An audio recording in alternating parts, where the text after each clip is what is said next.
যৌন আবেদনে ক্যাটরিনা ও আলিয়াকে হারানো কে এই শর্মা। যৌন আবেদনময়ী কথা আসলেই প্রথমে ফিল্মি নায়িকা কিংবা আইটেম গার্লদের প্রসঙ্গ আসে, কিন্তু টিভি তারকারাও যে কম যান না তা প্রমাণ করলেন নিয়া শর্মা। গত 2-3 বছর ধরেই ব্রিটিশ সংবাদপত্র ইনস্ট্যান্ট আইয়ের সেরা 50 সেক্সি অ্যান্ড ইউমেন তালিকায় থেকেছেন সায়ানা ইরানি, গৌহর খান ও। তবে এবছরটা একটু স্পেশাল। 25 বছরের এই সুন্দরী এবছরের তালিকায় দীপিকা পাডুকোন ও প্রিয়াঙ্কা চোপড়ার পরেই স্থান করে নিয়েছেন।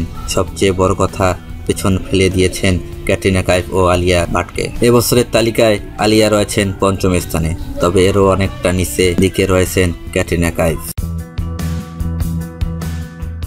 বিনোদনের সংবাদ পেতে আমাদের BD24 হিটস চ্যানেলটিতে সাবস্ক্রাইব করুন। BD24 হিটস চ্যানেলটিতে সাবস্ক্রাইব করার জন্য আপনাকে ধন্যবাদ। ভালো থাকুন, সুস্থ থাকুন। আল্লাহ হাফেজ।